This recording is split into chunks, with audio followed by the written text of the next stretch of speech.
Hello friends, welcome to my channel. இன்றைக்கி நம்ம ஜர்தோசியில் ஒரு ஃப்ளவர் டைப் தான் பார்க்க போகிறோம். அதுக்கு முன்னாடி என்னோட சேனல் இப்போ தான் நீங்கள் ஃபர்ஸ்ட் டைம் பார்க்குறீங்கன்னா என்னோட சேனலில் ஆரிய டிசைன்ஸும் இருக்குது, ஹேண்ட் எம்ப்ராய்டரி டிசைன்ஸும் இருக்குது. சேனலை விசிட் பண்ணி உங்களுக்கு எது தேவைப்படுதோ அதை பாருங்கள்.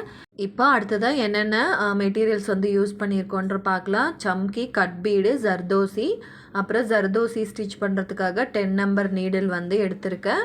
அப்புறம் சில்க் த்ரெட்டை வந்து 5-10 கவுண்ட்ஸ் வந்து நார்மல் நீடில் வந்து எடுத்திருக்கேன். இப்போ ஜர்தோசி வந்து 1 இன்ச் வச்சு நான் கட் பண்ணியிருக்கேன். உங்களுக்கு இன்னும் ஃப்ளவர் வந்து குட்டியாக வேணும்னா நீங்கள் ஜர்தோசியை அதுக்கேற்ற மாதிரி சின்னது பண்ணி கட் பண்ணிக்கோங்க. இப்போ அடுத்ததாக டிசைன் எப்படி போடலான்றதை பார்க்கலாம். இப்போ பாருங்கள், ஃபஸ்ட்டு வந்து நான் வந்து கோல்டன் கலர் பீடு வந்து எடுத்திருக்கேன். சிங்கிள் பீடாக எடுத்து ஸ்டிச் பண்ணிக்கிறேன்.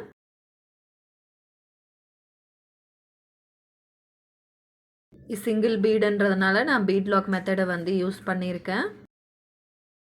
இப்போ அடுத்ததாக வந்து 10 நம்பர் நீடலில் த்ரெட்டை வந்து இந்த மாதிரி ஹோல்ட் பண்ணிவிட்டு ஜர்தோசி வந்து ஸ்டிச் பண்ண ஸ்டார்ட் பண்ணிக்கலாம். 10 நம்பர் நீடில் தான் வந்து உங்களுக்கு ஜர்தோசியை ஸ்டிச் பண்ணுறதுக்கு கம்ஃபர்டபுளாக இருக்கும். அதனால் 10 நம்பர் நீடில் வந்து யூஸ் பண்ணுங்கள்.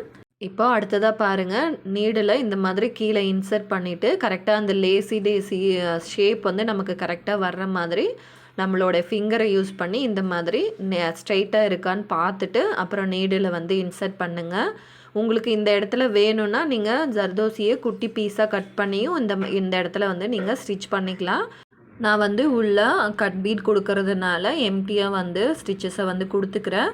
ஜர்தோசியை கரெக்டாக பிசிறு இல்லாமல் கட் பண்ணி எடுத்துக்கோங்க. ஒரு வேளை பிசிறு இருந்ததுன்னா நம்ம த்ரெட் வந்து யூஸ் பண்ணும் போது த்ரெட்டில் மாட்டிக்க சான்ஸ் இருக்குது. அதனால் பிசிறு இல்லாமல் ஷார்ப்பாக இருக்கிற சிசரில் வந்து கட் பண்ணி எடுத்துக்கோங்க.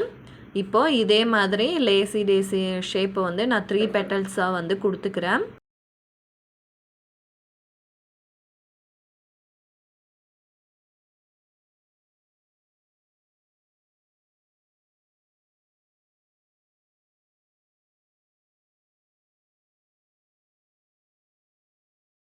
பாருங்கள், இந்த மாதிரி 3 பெட்டல்ஸ் கொடுத்ததுக்கப்புறம் ஒரு சம்கி, 2 கட் பீடு, இந்த மாதிரி 3 கவுண்ட்ஸ் வந்து லோட் பண்ணி எடுத்திருக்கேன். இந்த மாதிரி மொத்தமாக லோட் பண்ணிவிட்டு இப்போது இதை வந்து நம்ம லேசி டேசிக்குள்ளே வந்து வச்சு ஸ்டிச் பண்ண போகிறோம். இப்போது இந்த இடத்துல பாருங்கள், சம்கிக்கு அடியில் வர்ற மாதிரி எண்டு நாட் பண்ணிவிட்டு சம்கியை வந்து இந்த மாதிரி கீழே தள்ளி விட்டிங்கன்னா அது வந்து கரெக்டாக ப்ளேஸ் ஆகிடும். இந்த மாதிரி நீங்கள் ஸ்டிச் பண்ணும் போது இன்னுமே ஈஸியாக இருக்கும். நான் 2 கட் பீட் மட்டும் யூஸ் பண்ணியிருக்கிறதுனால மொத்தமாக சேர்த்தி நான் வந்து ஒரே லாக்கை வந்து யூஸ் பண்ணிக்கிறேன். இதுவே நீங்கள் 2க்கு மேலே கட் பீடு யூஸ் பண்ணுறீங்கன்னா 2 பீடு ஸ்டிச் பண்ணிவிட்டு அதுக்கப்புறம் மீதி இருக்கிற பீட்ஸ்க்கு வந்து எண்டு நாட் பண்ணுங்கள். அப்போ தான் நமக்கு ஸ்டிச்சஸ் வந்து பர்ஃபெக்டாக வரும். இப்போ இதே மாதிரி 3 பெட்டல்ஸ்குள்ளேயும் ஸ்டிச் பண்ணிவிட்டு அடுத்ததாக எப்படி ஸ்டிச் பண்ணலான்றதை பார்க்கலாம். இப்போ பாருங்கள், இந்த மாதிரி ஸ்டிச் பண்ணிவிட்டு இப்போ மேலே வந்து நம்ம சின்னதாக ஒரு டிசைன் வந்து மார்க் பண்ணிக்கலாம். இப்போது இந்த மாதிரி ஸ்டிச் பண்ணிவிட்டு கிளாஸ் மார்க்கிங் பென்சிலை யூஸ் பண்ணி லைட்டாக வந்து வளைஞ்சு ஒரு டிசைன் போகிற மாதிரி இந்த மாதிரி லைட்டாக வளைச்சி விட்டு மார்க் பண்ணிக்கிறேன். பிகினர்ஸுக்கு ஃப்ரீ ஹேண்டடாக வராது. அதனால் பிகினர்ஸ்க்கு தெளிவாக புரியணுன்றதுக்காக நான் வந்து மார்க் பண்ணி ஸ்டிச் பண்ணி காமிச்சிருக்கேன். நீங்கள் எந்த டிசைனுமே ப்ராக்டிஸ் பண்ண உங்களுக்கு மெஷர்மெண்ட்டெல்லாம் எதுவுமே தேவைப்படாது. நல்லா எக்ஸ்பெக்ட் ஆகிட்டிங்கன்னா ஒரு டிசைனை பார்த்தே அது என்ன மெஷர்மெண்ட்டில் இருக்குதுன்ட்டு உங்களால் கண்டுபிடிக்க முடியும். இப்போ பாருங்கள், இந்த மாதிரி மார்க் பண்ணதுக்கப்புறம் நம்ம மார்க் பண்ணதுக்கு மேலே கட் பீடை வந்து இந்த மாதிரி லோட் பண்ணி கண்டினியூவாக வந்து ஸ்டிச் பண்ண ஸ்டார்ட் பண்ணிக்கிறேன். கரெக்டாக நம்ம அந்த வளைவு மட்டும் நம்ம கரெக்டாக கொடுக்கணும். அப்போ தான் அந்த ஷேப் வந்து நமக்கு கரெக்டாக வரும். இந்த டிசைன் வந்து உங்களுக்கு ஃப்ரீ ஹேண்டடாக வரலன்னா இதை வந்து ஒரு ஸ்க்ரீன்ஷாட் எடுத்து ஒரு பேப்பரில் ட்ரா பண்ணிவிட்டு ட்ரேஸ் பண்ணி ஸ்டிச் பண்ணுங்கள். இந்த டிசைன் வந்து நான் சிங்கிளாக ஸ்டிச் பண்ணி காமிச்சிருக்கேன். இந்த டிசைனை நீங்கள் புட்டாவாகவும் யூஸ் பண்ணிக்கலாம், நெக் டிசைனில் அப்ளை பண்ணலாம். உங்களுக்கு எது கன்வீனியண்ட்டாக இருக்கோ அதில் வந்து நீங்கள் அப்ளை பண்ணிக்கோங்க. ஸ்டிச்சிங் மெத்தட் மட்டும் நான் சொல்லி கொடுத்துருக்கேன். இப்போ பாருங்கள், நம்ம ஃபர்ஸ்ட் லேயரை முடிச்சுட்டு செகண்ட் லேயரை வந்து ஸ்டார்ட் பண்ணிக்கிறோம். நடுவில் இருக்கிற அந்த லைனை பேஸ் பண்ணி லேயர்ஸ் வந்து கொடுங்க. அப்போ தான் வந்து அந்த கேப்பும் அந்த ஷேப்பும் வந்து நமக்கு கரெக்டாக வரும்.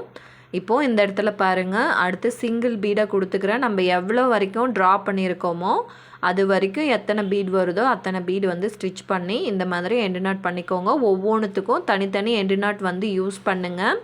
அப்போ தான் வந்து பிகினர் லெவலில் இருக்கிறவங்களுக்கு வந்து ஸ்டிச் பண்ணுறதுக்கு ஈஸியாக வரும். நமக்கு ஷேப்பும் வந்து கரெக்டாக வரும். இப்போது இதே மாதிரி நம்ம மார்க் பண்ணியிருக்கிற அளவுக்கு எல்லாத்தையும் ஸ்டிச் பண்ணிவிட்டு இந்த டிசைனை வந்து ஃபுல்லாக கம்ப்ளீட் பண்ணிவிட்டு பார்க்கலாம்.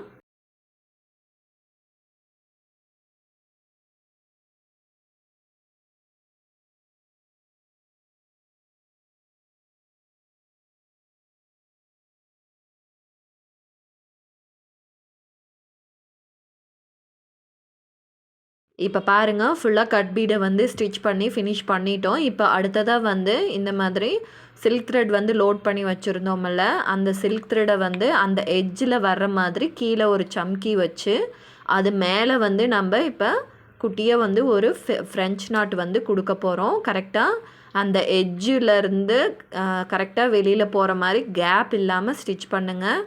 நான் ஸ்டிச் பண்ணுறதை பார்த்தாலே தெரியும்.